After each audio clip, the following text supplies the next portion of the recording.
Hola, muy buenos días. Buenos días.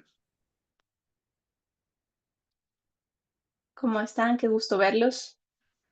Muy bien, pues Buenos vamos a días. seguir con nuestro programa. El día de hoy vamos a empezar a hablar ya de los diseños metodológicos de forma particular y vamos a empezar recordando un poquito cada uno de estos diseños metodológicos para después ahora sí centrarnos en cuáles son los aspectos teóricos de cada uno y que ustedes puedan ir determinando desde este momento cuál es el mejor diseño metodológico para responder su pregunta de investigación. La realidad es que en muchas ocasiones las preguntas de investigación se pueden responder por uno o varios diseños metodológicos, pero la selección va a depender no nada más del objetivo que tengamos y de la respuesta que queramos dar a nuestra pregunta de investigación, sino también de los recursos disponibles en tiempo, económicos, en personal. Y pues todo eso nos dirige a lograr esos objetivos que se plantean desde el inicio del proyecto de investigación. Pues como ustedes ya bien saben, los estudios en su contexto metodológico se van a dividir en dos grandes grupos. Tenemos los estudios observacionales y los estudios experimentales, en donde en los estudios observacionales la característica más importante es que no se va a manipular directamente a la intervención, es decir, el investigador no asigna la intervención, sino que solamente vigila y documenta lo que sucede de manera natural, mientras que en los diseños experimentales sí existe una asignación directa de la maniobra. Y dependiendo de cómo se realice esa asignación, puede ser aleatorizada o no aleatorizada, pues nosotros vamos a determinar si se trata de un ensayo clínico o de un estudio cuasi experimental. Esa es la diferencia más importante, la forma en la que se asigna la maniobra. Nos vamos a centrar en estas primeras clases, en estas primeras semanas, a los diseños observacionales. Y de aquí tenemos la posibilidad de hacer estudios descriptivos o de irnos directamente a un análisis comparativo, donde yo necesito forzosamente ver qué ocurre en dos grupos con características similares, pero con una variable que los distingue. Y habitualmente a eso es a lo que conocemos como maniobra. Si yo no tengo dos grupos, lo único que voy a poder hacer es describir las características de salud, enfermedad y los fenómenos que ocurren en esa población. Y esos dos grupos se pueden determinar de diferentes maneras y eso es lo que determina si vamos a hacer una encuesta transversal, un estudio de casos y controles o un estudio de cohorte.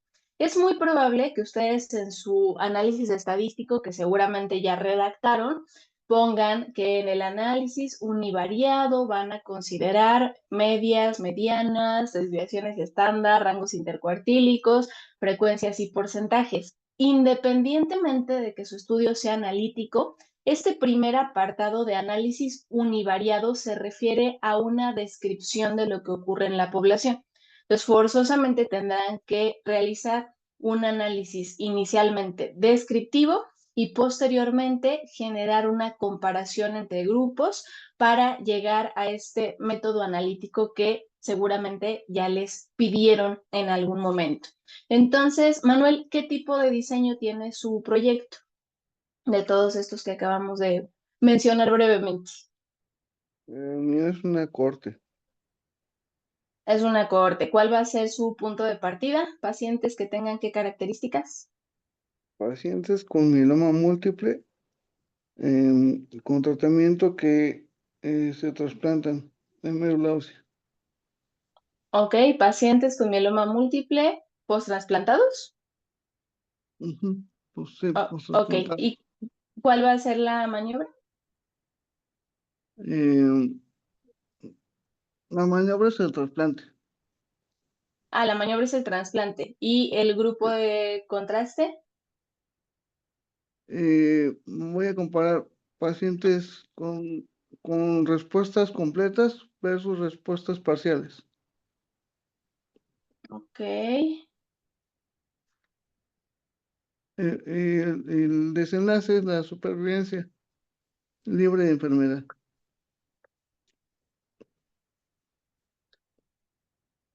Entonces va a ser trasplante con respuesta completa versus ay, pacientes con trasplante con respuesta incompleta, así se dice. Respuesta Parcial. parcial, gracias.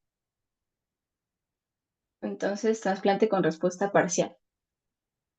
¿De qué otra manera, José, hubiera podido Manuel desarrollar este protocolo si no fuera a través de una cohorte?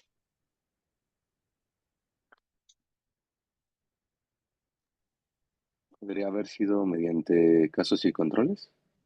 ¿Ok? Y si hubiera sido mediante casos y controles, ¿cómo tendría que realizar la selección de su población?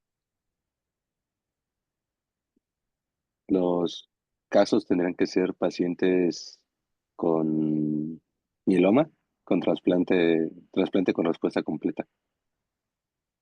Ok, aquí O, recuerden que esto es nuestra maniobra. Entonces, en casos y controles, la selección se hace a partir del desenlace. ¿Cuáles serían nuestros casos? Pues ok, pacientes que tienen supervivientes, ¿no? supervivencia, ajá, Ajá. exactamente, y Ujú, nuestros controles serían, depende cómo lo quieran colocar, ¿eh? Ahí puede ser que ujú, sus casos sean incluso pacientes que no sobreviven. Entonces ujú. ahí ustedes van a determinar cuál es el desenlace de mayor interés. Entonces sería pacientes con supervivencia versus pacientes sin supervivencia.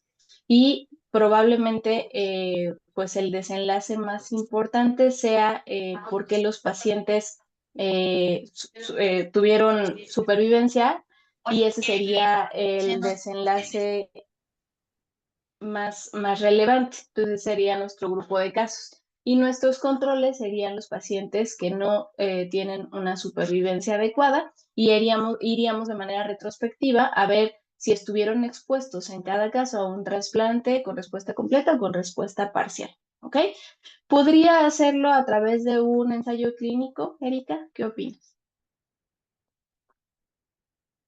Mm, Creo que no porque este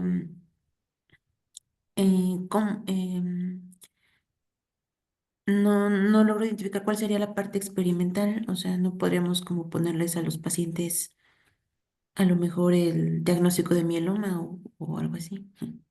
En realidad tendrían que ser pacientes con mieloma, pero esta variable o esta intervención de respuesta completa o respuesta parcial no es algo que se pueda controlar, ¿cierto? O sea, no es algo que el investigador diga, este sí lo puedo llevar a una respuesta completa y a este voy a limitarlo para que no tenga esa respuesta completa. Éticamente no sería correcto y además a mi percepción creo que no sería tampoco posible, ¿no? Entonces, un ensayo clínico quedaría fuera de nuestras posibilidades. ¿Qué opinan de un estudio transversal? ¿Se podría o no se podría llevar a cabo y responder esta pregunta de investigación con un diseño transversal? Ángeles,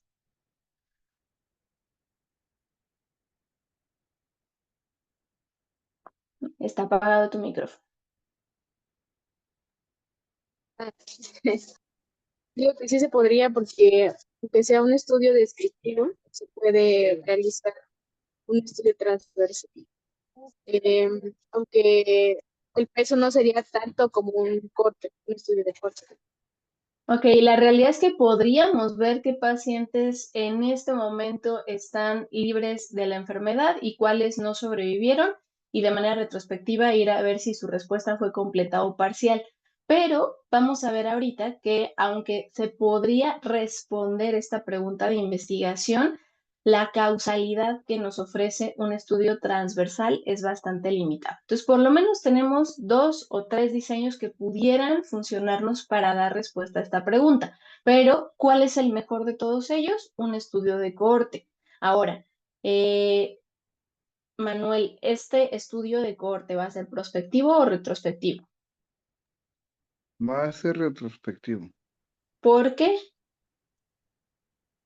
porque los pacientes que, bueno, ya tengo una base de datos de más o menos 80 pacientes que se han trasplantado ¿Ok? y no me daría tiempo para hacer un prospectivo porque sería poca población. Exacto, esa es la respuesta generalmente cuando utilizamos estudios retrospectivos, porque el tiempo es insuficiente para el seguimiento, ¿no? Entonces aquí habrá que ver a cuánto tiempo determinan esa supervivencia. Puede ser a un mes, puede ser a 6 meses, puede ser a un año, puede ser a 10 años. Y por eso es que desde el principio tenemos que ir considerando todas estas posibilidades para seleccionar la mejor opción en la respuesta que querramos dar a nuestra pregunta de investigación. Y bueno, de los estudios experimentales, específicamente de los casos, perdón, de los estudios controlados aleatorizados, podemos tener diferentes fases que nos ayudan a identificar si una intervención es no inferior comparada con otra, es equivalente o es superior. De esto ya hablaremos más adelante. Justamente, pues este ejemplo que veíamos con Manuel, en donde él va a partir de sujetos que tengan mieloma, que estén expuestos a trasplante y va a determinar la respuesta parcial o completa para seguirlos en el tiempo y ver la supervivencia. La selección va a ser a partir de la exposición. Por lo tanto, en los estudios donde podemos determinar la exposición, hacer dos grupos, un grupo que sí presenta la exposición, otro grupo que no presenta la exposición, y seguirlos en el tiempo hasta ver si presentan o no presentan el desenlace, eso se llama estudio de cohorte. Cuando nosotros hablamos de un estudio donde yo voy a seleccionar a los sujetos, pero ya no a través de la exposición, sino a partir de la enfermedad, si presentan o no presentan el desenlace, y me voy de manera retrospectiva para ver si tuvieron o no tuvieron la exposición. Entonces, eso es un estudio de casos y controles. El ensayo clínico, ¿dónde estaría? ¿Cómo selecciono a mis sujetos o a mis participantes? Lina. Mm, Pues lo selecciono desde, pues que yo les voy a hacer yo los voy a intervenir en una maniobra, ¿no? O sea, los voy a someter Exacto. a algo y para observar el desenlace. Efectivamente, entonces, igual que en un estudio de cohorte, yo voy a someterlos, pero ya no a una exposición, sino a una intervención. Los voy a seguir en el tiempo y voy a ver si presentan o no presentan el desenlace. La diferencia entre un estudio experimental, un ensayo clínico y una cohorte es precisamente que en la cohorte hay una exposición que yo no voy a controlar directamente, mientras que en el estudio experimental, en el ensayo clínico, esa intervención se asigna directamente por el investigador. ¿Y qué opinan de los estudios transversales, de la encuesta transversal? ¿Cómo selecciono a mi muestra? ¿Qué opinas, José?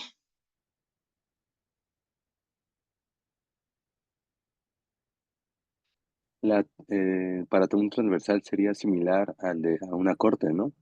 Mediante la exposición. Ok, vamos a ver qué opina Ángeles.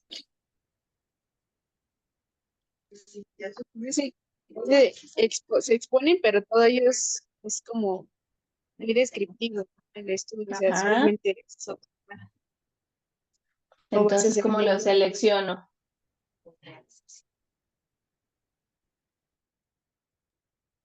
Pues que ya tienen enfermedades o Ok, José nos dice que tengan la exposición, Ángeles nos dice que tengan la enfermedad, y la verdad es que los dos Que tienen tengan razón, el desenlace. porque No, ahí voy a...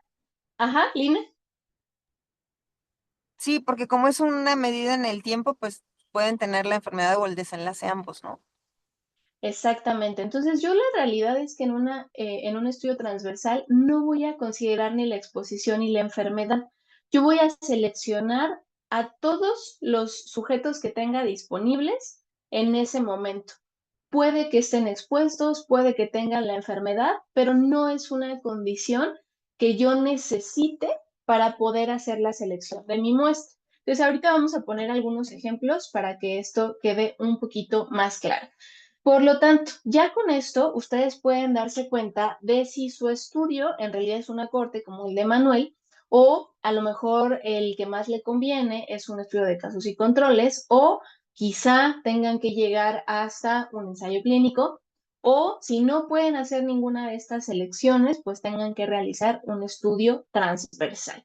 Pues los estudios transversales pueden ser descriptivos únicamente o pueden ser analíticos, que nos permitan encontrar asociaciones de forma hipotética y darnos después la pauta para tener que comprobar estas hipótesis por estudios o diseños más robustos.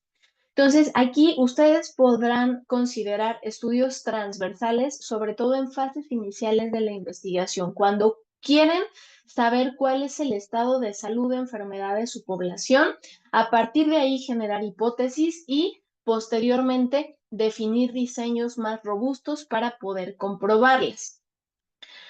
Entonces vamos a hablar específicamente de la encuesta transversal, los pueden encontrar también como estudios de prevalencia y lo primero que debemos de decir es que son estudios observacionales donde yo voy a seleccionar a mi muestra de una población específica y esa muestra no va a estar definida ni por la exposición ni por el desenlace. Yo voy a considerar pues un grupo que cumpla características específicas que yo tenga disponible en un momento determinado.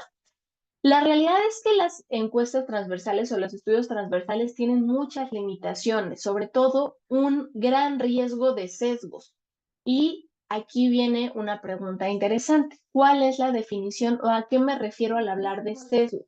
¿Qué es un sesgo?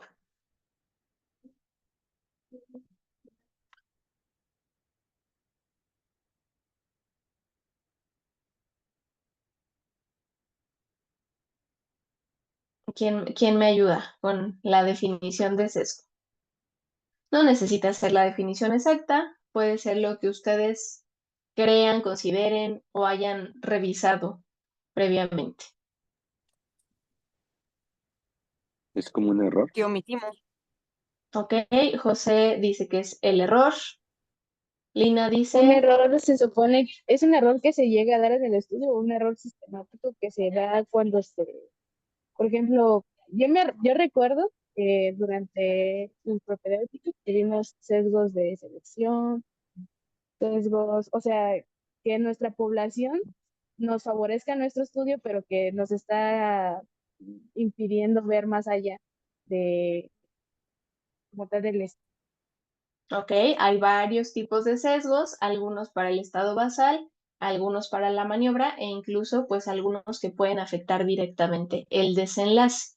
Y básicamente un sesgo es algo que incrementa la posibilidad de interpretar de manera errónea los resultados que estamos obteniendo, ¿no? Es el incremento en la probabilidad de error. Entonces, ¿por qué es útil si tiene tantas posibilidades de sesgos? Primero, y esto es súper importante que lo tengan en cuenta, los estudios transversales nos permiten medir únicamente la prevalencia del desenlace. No vamos a poder determinar incidencia en estos diseños. Y de verdad es bastante impresionante ver la cantidad de artículos publicados ya que nos marcan que van a desarrollar un estudio transversal y hablan de incidencia. Eso no es posible, porque recuerden que para medir la incidencia, yo tengo que asegurarme de que esos casos son nuevos, se están presentando en un momento específico y tengo que estar seguro de que los participantes al inicio del estudio están libres de este desenlace para que al seguimiento en el tiempo pueda yo determinar si lo presentan o no y entonces sí cuantificar la incidencia acumulada específicamente o en algunos casos pues densidad de incidencia si el diseño metodológico me lo permite. Pero en los estudios transversales únicamente voy a poder hablar de prevalencia en desenlaces de salud de enfermedad. Segundo punto de utilidad, me permite comprender cuáles son los determinantes de este desenlace. ¿Por qué decimos que es un estudio exploratorio muy útil? Pues porque ustedes van a poder identificar muchos desenlaces y muchas exposiciones al mismo tiempo. e incluso generar asociaciones entre esas múltiples exposiciones y los múltiples desenlaces para desarrollar y formular hipótesis que después se tendrán que comprobar.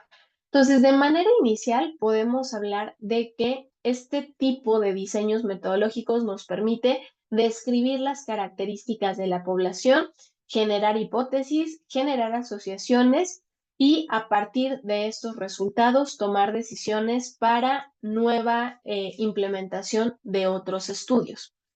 A diferencia de pues, otros diseños metodológicos como cohorte, como casos y controles, como ensayo clínico, yo voy a tomar esa muestra de una población específica sin considerar particularmente la exposición o el desenlace. Puedo más adelante y de manera un tanto artificial generar mi diseño arquitectónico o estructurarlo con base en la secuencia lógica de los sucesos que yo espero que hubieran ocurrido, ¿no? Entonces, nosotros somos quienes vamos a determinar cuál es la exposición y cuál es el desenlace de interés que en ese momento voy a describir.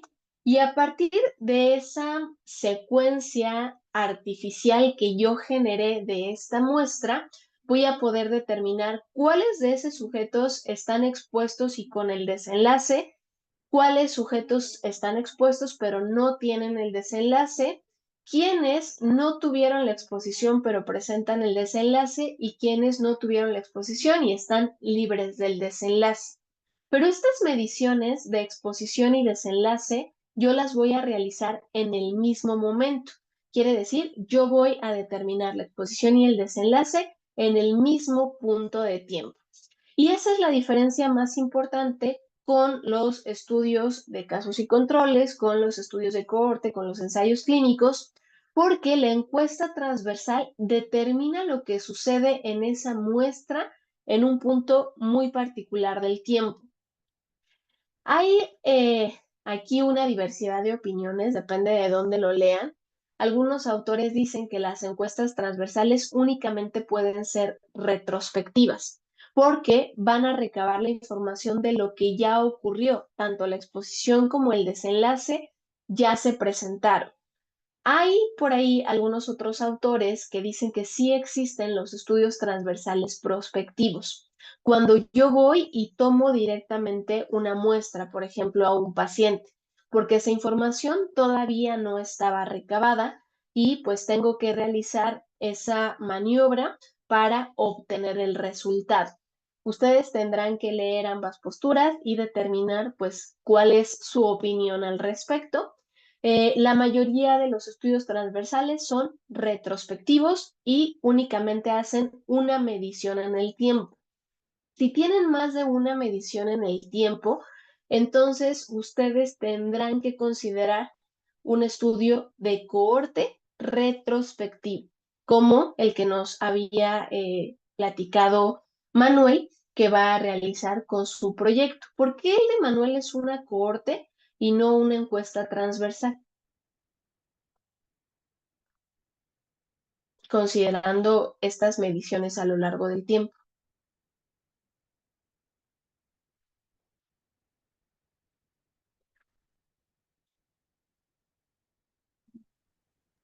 ¿Por Bueno, qué, yo Que va a Manuel? dar pienso que A ver, seguimiento a los como, pacientes, o sea, va a vigilar quienes con el tratamiento van a tener una respuesta completa y respuesta parcial durante el tiempo. O sea, va a ser prospectivo, no exactamente, puede ¿no? ser. Porque inicialmente él va a tener sujetos con mieloma a los que trasplante. En esta primera medición no vamos a saber si van a tener una respuesta completa o una respuesta parcial. ¿Eso cómo lo evalúan, Manuel? ¿Cuál es el criterio para ver la respuesta? hay criterios pues con estudios de laboratorio Ujú. para saber. eh, Inicialmente se mide una electroforesis de proteínas y con el tratamiento, si tiene respuesta completa, idealmente lo que tenía disminuye hasta cero. Ok, Ya no hay, perfecto. no hay proteínas, digamos, malas. Ok, Si hay entonces va a respuesta tener que hacer parcial, esos. Podría- esos parámetros en 2 ocasiones, la primera vez y la segunda ocasión que ya determinará a cuánto tiempo lo tendrá que realizar. ¿Cuánto tiempo más o menos le dan al paciente para ver la respuesta? Bueno, se mide varias veces en el tiempo, cada 3 meses. Ok, perfecto. Entonces, por eso este estudio es un estudio de corte y no podría ser un estudio transversal, porque en un estudio transversal no podríamos ver esta respuesta completa o parcial de forma adecuada. Entonces, ¿cuál es el problema con los estudios transversales? ¿Alguien conoce esta imagen? ¿La vio por ahí en Facebook alguna vez? ¿Quién sí la conoce? Yo. Lina, sí la conoces. Ok, entonces Sí. tú ahorita nos vas a explicar de qué se trata. José, Ángeles, Manuel o Erika. Ah, ¿no? ¿Erika? Ok, entonces, a ver, Erika, ¿qué te parece que está sucediendo en esa imagen?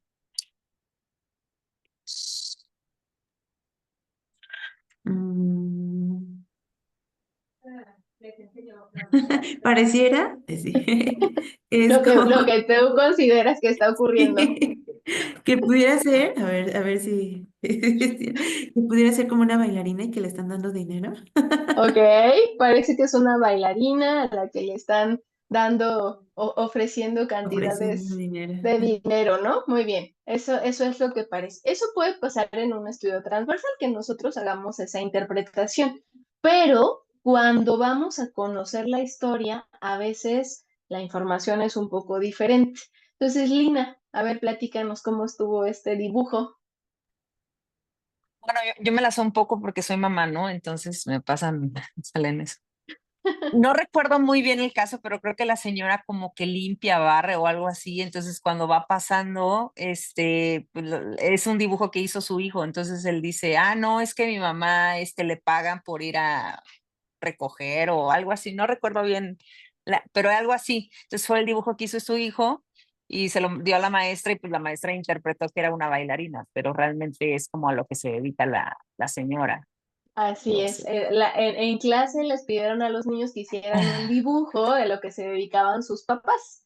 Entonces esta niño, hace este dibujo, se lo entrega a la maestra y la maestra manda a llamar a la mamá, ¿no? Y le dice, oiga, mire, su hijo lo que está, queremos saber a qué se dedica, si está todo bien en casa.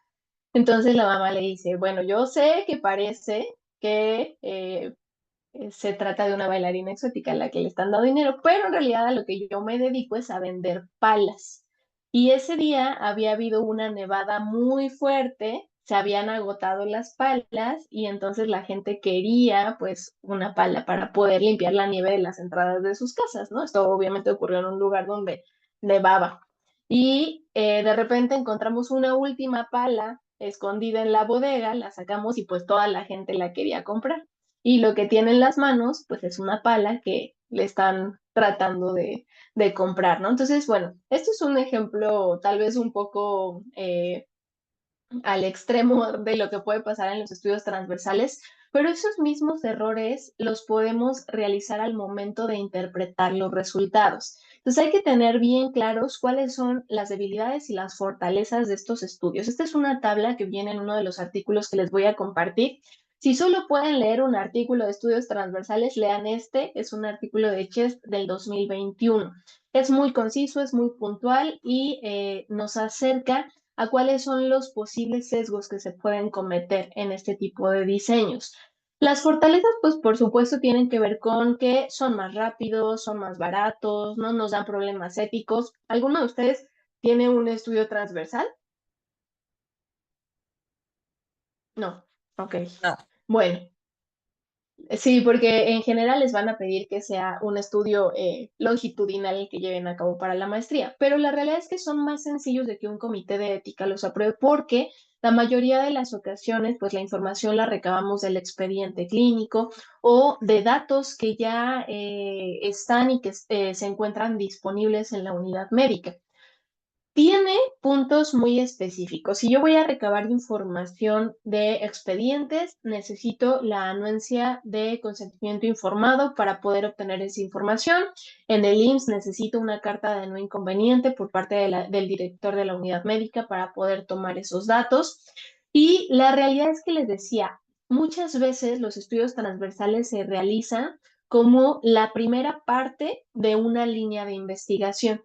Si ustedes tienen un tema que les importe mucho, posiblemente lo primero que deban de hacer es plantear la situación de la población a través de un estudio transversal y a partir de ahí identificar un montón de hipótesis que más adelante pueden ir comprobando en otros estudios. Entonces van a poder determinar múltiples desenlaces y exposiciones al mismo tiempo, nos van a permitir generar hipótesis y además, pues los hallazgos que encontremos pueden ser utilizados para formular otros estudios con diseños metodológicos más robustos. Las debilidades. La más importante es que no puede determinarse incidencia y por lo tanto no voy a poder calcular riesgos relativos, tampoco voy a poder generar medidas de efecto. ¿Se acuerdan de cuáles eran las medidas de efecto que vimos las sesiones anteriores? Por lo menos díganme 3. ¿Cuál es una medida de efecto o impacto? La reducción de riesgo relativo. Reducción de riesgo relativo. ¿Cuál otra? Mm, Si no es relativa, ¿qué otra opción tenemos? Absoluta. Absoluta, exacto, reducción Absoluta de absoluta de riesgo. riesgo. Y el último es el número necesario a tratar. Pero si ustedes revisan las fórmulas para obtener estas medidas de efecto, tienen que ver con riesgo relativo. Y ustedes no pueden calcular riesgo relativo en un estudio transversal retrospectivo. Lo que vamos a calcular es razón de prevalencia o razón de momios o trading, dependiendo de ciertos criterios que ahorita vamos a mencionar. Entonces, por lo tanto, pues pueden ser resultados difíciles de interpretar en cuanto a asociaciones. No puedo generar fácilmente inferencia causal. Lo que veíamos la vez anterior respecto a estos criterios de Bradford Hill que nos hablaba de que la exposición precede siempre al desenlace, que tenemos ahí pues algunos puntos particulares que se deben de recordar para determinar la factibilidad de que esta intervención o esta exposición más bien tenga que ver con un desenlace, sea causal, es bastante limitado. Entonces, aquí lo más importante es que podemos cometer errores al momento de generar interpretación por la limitación en los resultados que vamos a obtener. No son buenos estudios para estudiar enfermedades raras. Para enfermedades raras con prevalencias de menos del 10%, se prefiere casos y controles. También eso lo vamos a mencionar más adelante. Y les decía, vamos a tener muchos sesgos, sesgos de memoria, sesgos de que los sujetos no nos responden. ¿Cómo harían una encuesta transversal o un estudio transversal en un servicio de urgencias donde quieren medir la prevalencia de tabaquismo y determinar si, perdón, medir la prevalencia de EPOC exacerbado y determinar si se asocia a tabaquismo? ¿Cómo harían la selección de sus sujetos?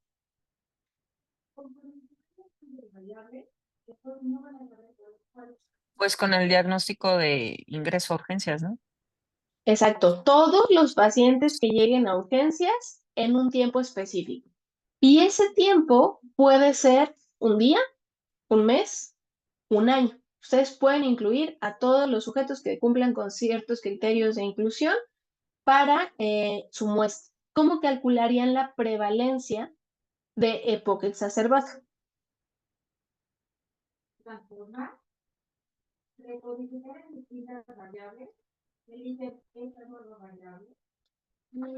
Pues de todos los pacientes que llegaron, pues cuántos fueron con diagnóstico de EPOC, ¿no? Exactamente. Y ya de ahí pues ¿Cuántos hacer un porcentaje. estaban? Muy bien. ¿Y qué decías, Ángeles? No escuché. De los pacientes que llegan con EPOC, ¿cuántos de ellos tenían tabaquismo positivo? Tenían Exactamente. exposición. Así es. Entonces, a pesar de que yo no parto de si fumaban o no fumaban, o si tenían EPOC o no tenían EPOC, los incluyo a todos porque están disponibles en ese momento que yo estoy requiriendo. Puedo hacer un análisis con exposición y desenlace, pero esto es algo que yo estoy interpretando, ¿ok? Entonces yo estoy interpretando que mi desenlace es EPOC exacerbado y que mi exposición es tabaquismo. Voy a ir a generar una tabla de 2x2, igual que lo hacíamos para la prueba diagnóstica y para calcular riesgo relativo, ya habíamos visto prevalencia, incidencia, etcétera, y voy a poner aquí 2 columnas. ¿Qué columna va a ser la primera?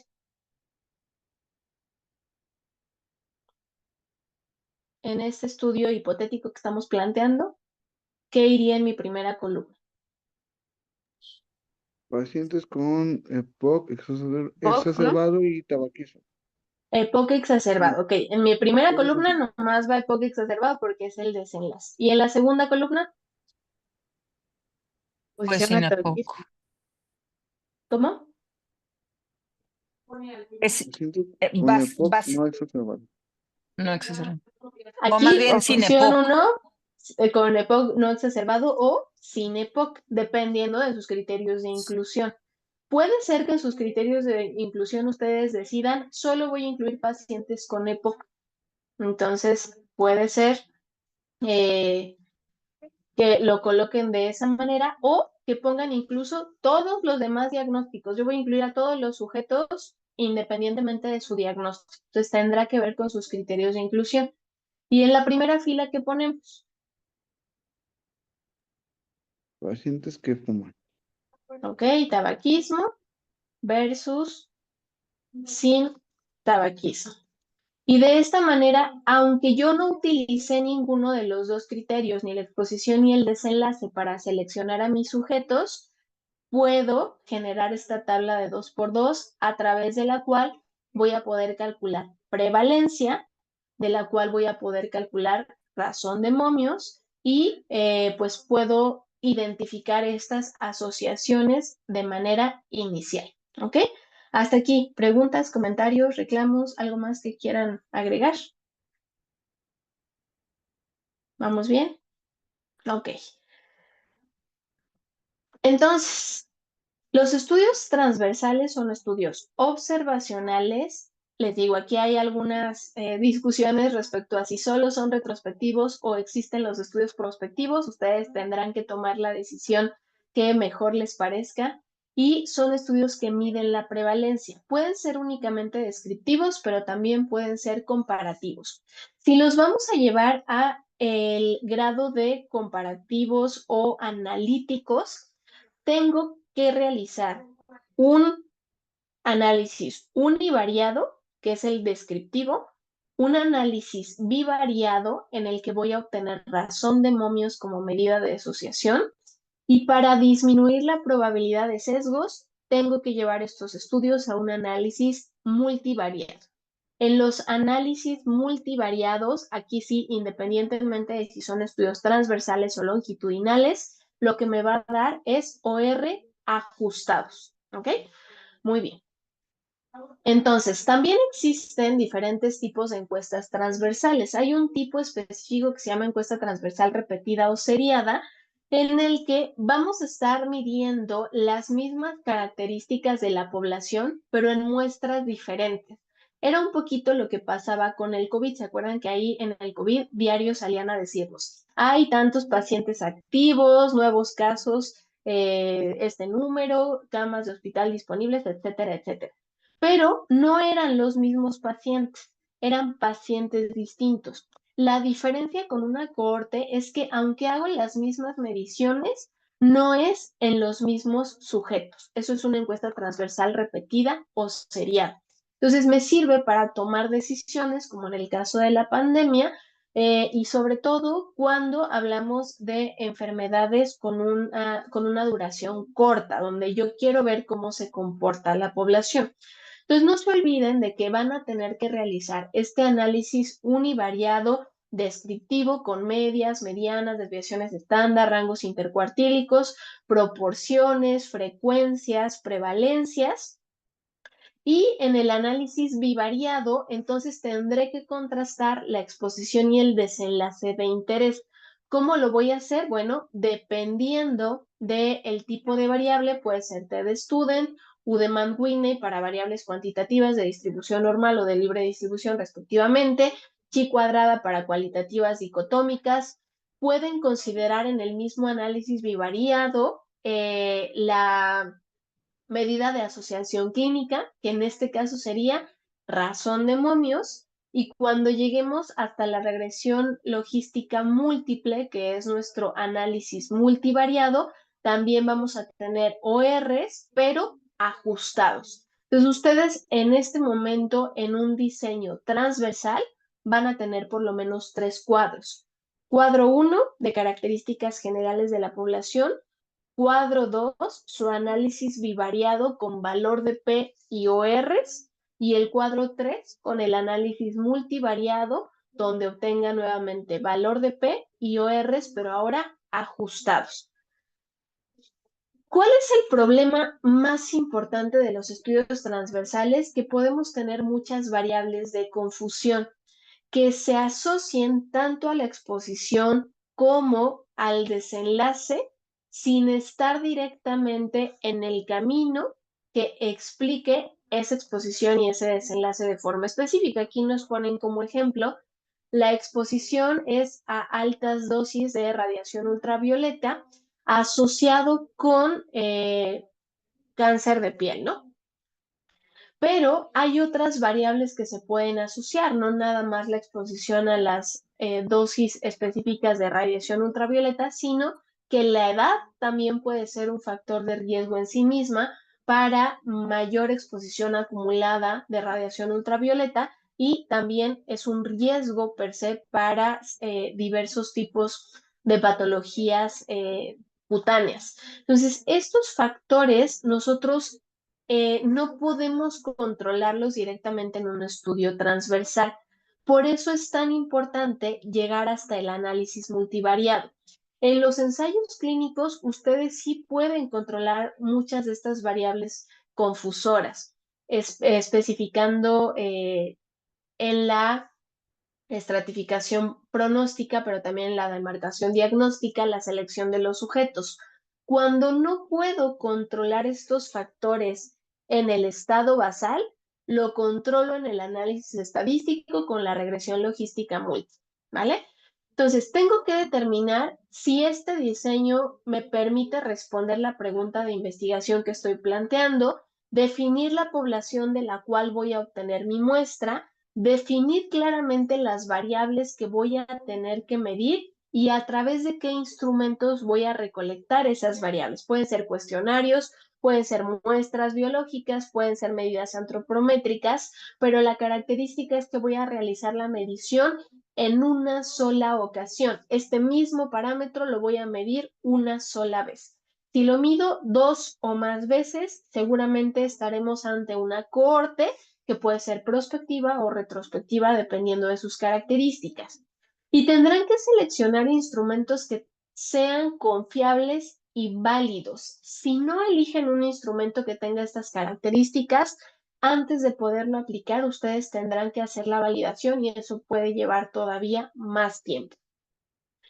Recuerden entonces que la selección de individuos no tiene que ver ni con la exposición ni con el desenlace. Esto lo puedo plantear posteriormente de acuerdo a los intereses que yo tenga como parte de la investigación y lo que voy a tratar de hacer es estimar la frecuencia tanto de la enfermedad como de la exposición en esta muestra específica para formular una hipótesis entre la exposición y la enfermedad. Entonces, vean este ejemplo. Aquí tenemos pacientes que ingresan a hospitalización de una unidad de segundo nivel, donde yo determino la concentración plasmática de tirotropina y quiero ver la asociación que existe con la presencia de esteatosis hepática. Lo que tenemos es que los pacientes con esteatosis hepática tienen una menor concentración plasmática de tirotropina. Esto es lo que nos dice el resultado de este estudio transversal, donde yo determino en el mismo momento si tienen o no tienen esteatosis hepática y mido sus valores de tirotropina, obteniendo una menor concentración en aquellos que tienen esteatosis hepática. Pero ¿cómo interpretamos esto? ¿Cómo podrían interpretar este resultado? ¿Cuál es la asociación que existe?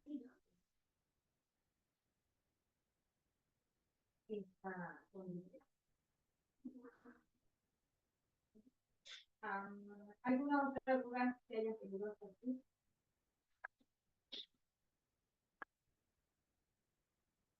En el artículo ¿Qué opinas, José? ¿Cómo explicamos esto? ya tenía datos perdidos. Esta maniobra no Pues realmente no habría alguna asociación, ¿no?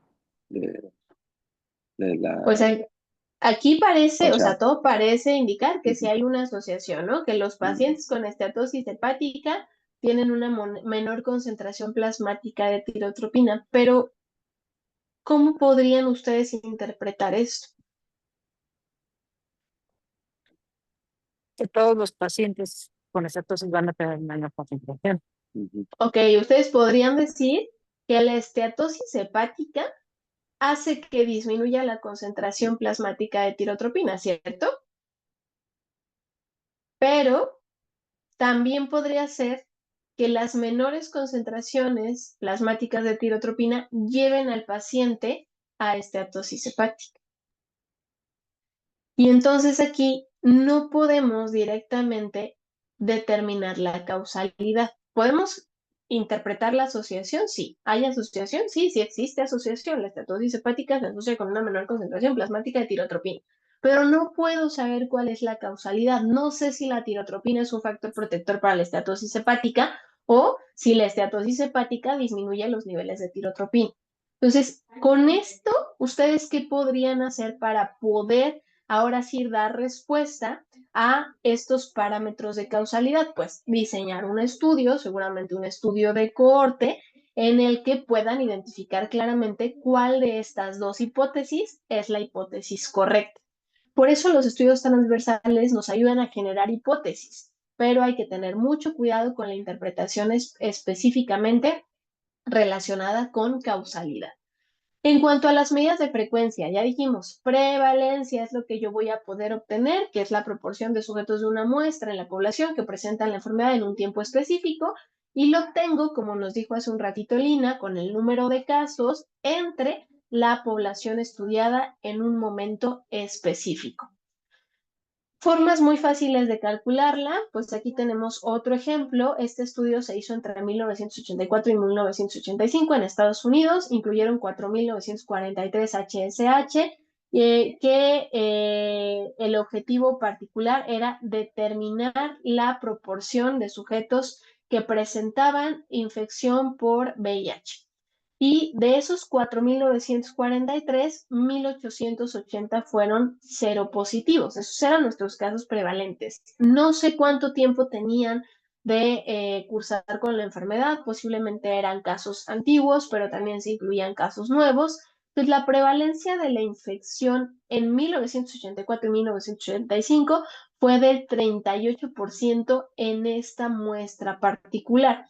¿Cómo la calculamos? 1880 entre 4.943 queda 0.38. Esto lo multiplicamos por 100 y obtenemos la prevalencia en porcentaje. Es una medida muy sencilla. Recuerden que para poder calcular no nada más la prevalencia, sino nuestra medida de asociación, que es razón de momios, me va a ayudar muchísimo plantear esta tabla de 2 por 2, donde en la primera columna yo establezco a los sujetos con el desenlace, en la segunda columna sujetos sin el desenlace, primera fila sujetos expuestos, segunda fila sujetos no expuestos, y a partir de ahí yo puedo determinar la prevalencia de la enfermedad en los expuestos, la prevalencia de la enfermedad en los no expuestos y algo que se llama razón de prevalencias de la enfermedad. ¿A qué se parece esta razón de prevalencias?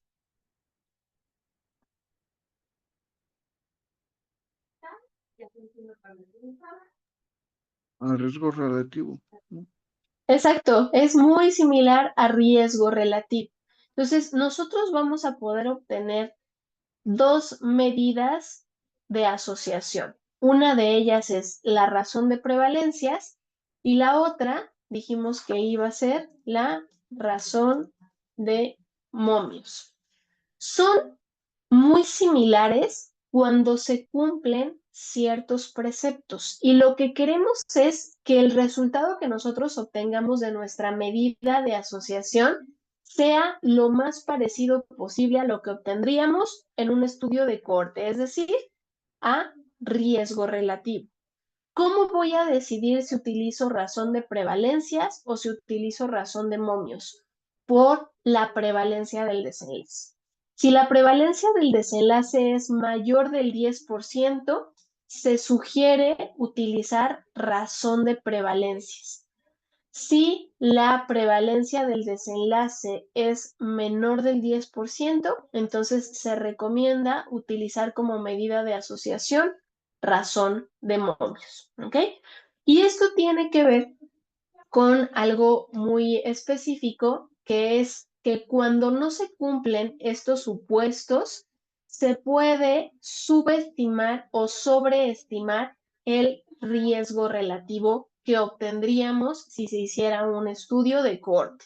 Entonces, por eso es que nos recomiendan razón de prevalencias cuando nuestra prevalencia está por arriba del 20%, perdón, del 10%, y odds ratio que se parece mucho al riesgo relativo, pero siempre y cuando se cumpla este precepto de que la prevalencia se encuentre por debajo del 10%, para no sobreestimar el riesgo relativo, ¿ok?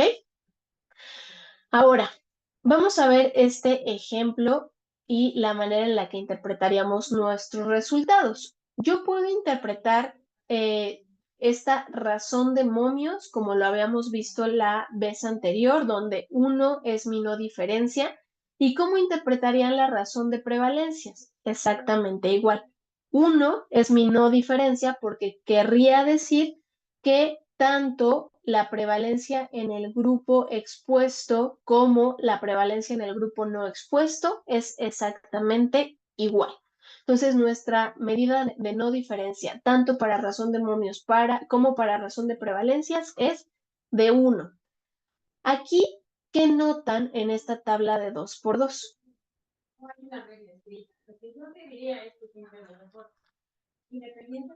Aquí lo que quieren ver es cardiopatía coronaria asociada con obesidad.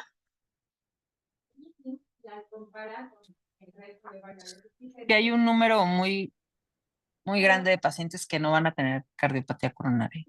Ok, hay un número muy grande de pacientes sin cardiopatía coronaria que no son obesos, ¿no? 2.550, cuando en las otras casillas tenemos 175, 250 y 25. Esa es una característica bastante habitual en los estudios transversales. Como yo no estoy seleccionando a partir del desenlace o de la exposición, pues voy a tener un montón de sujetos que no tengan nada que ver ni con mi exposición ni con mi desenlace. A diferencia de los estudios de cohorte o de los estudios de casos y controles, donde va a haber un equilibrio mucho más visible, ¿no? Entonces, eso va a suceder en los estudios transversales. ¿Qué más notan en esta tabla?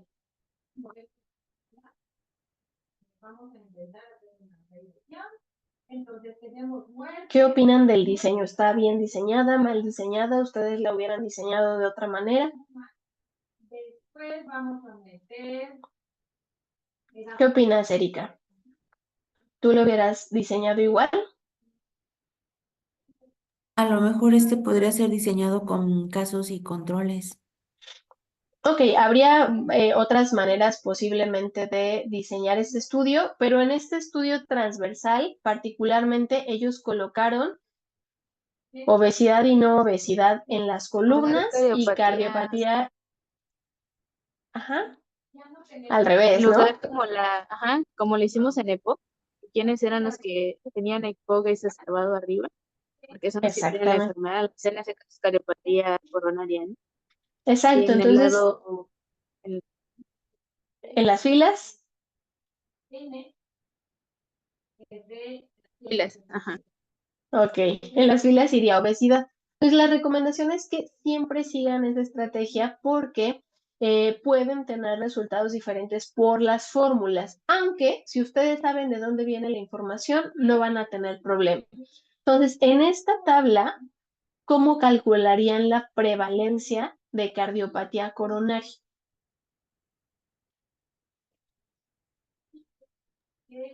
Pues sería la A entre la N. ¿Ok? Solamente calcularían la A entre la N para ver la prevalencia. No, nada más B, pero Exacto, porque también los de la casilla B, aunque no tienen la exposición, tienen el desenlace. Entonces, en esta tabla, así tal cual está diseñada, lo que vamos a hacer es A más B entre N para obtener la prevalencia. ¿De cuánto les da? La N. Dicen que la N era aproximadamente el grupo, pero no hacen alguno con la miel.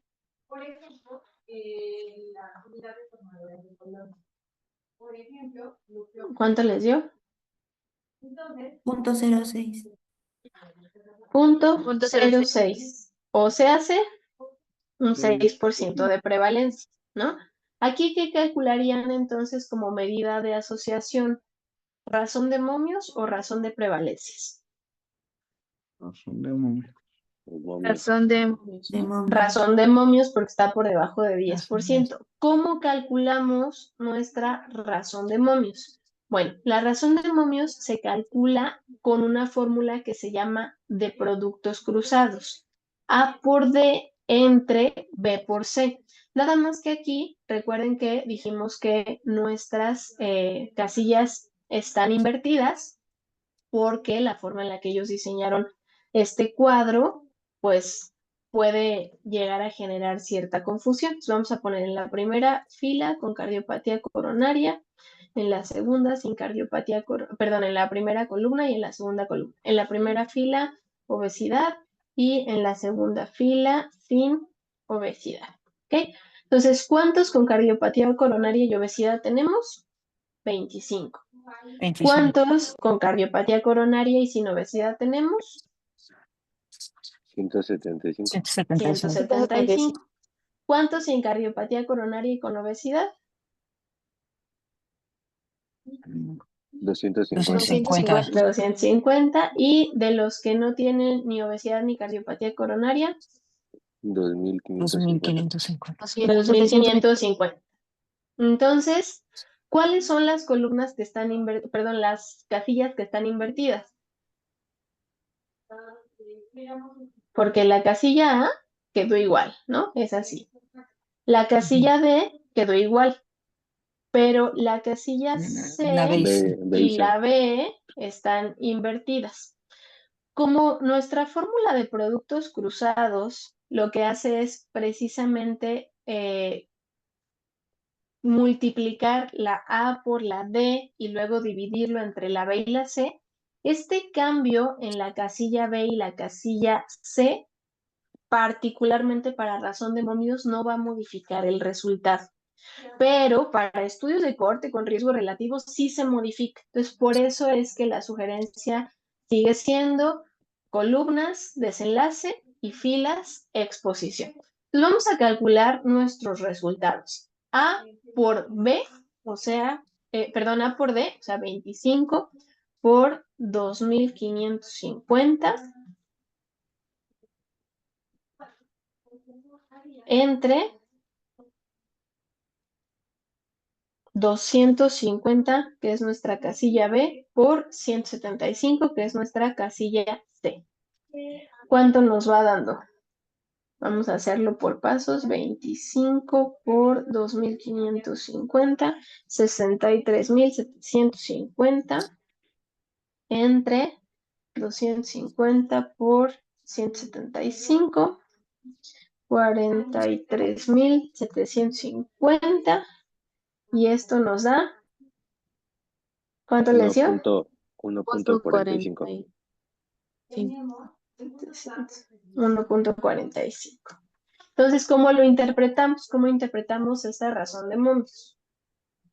por la mediana por la media, por la moja, Aquí esta variable.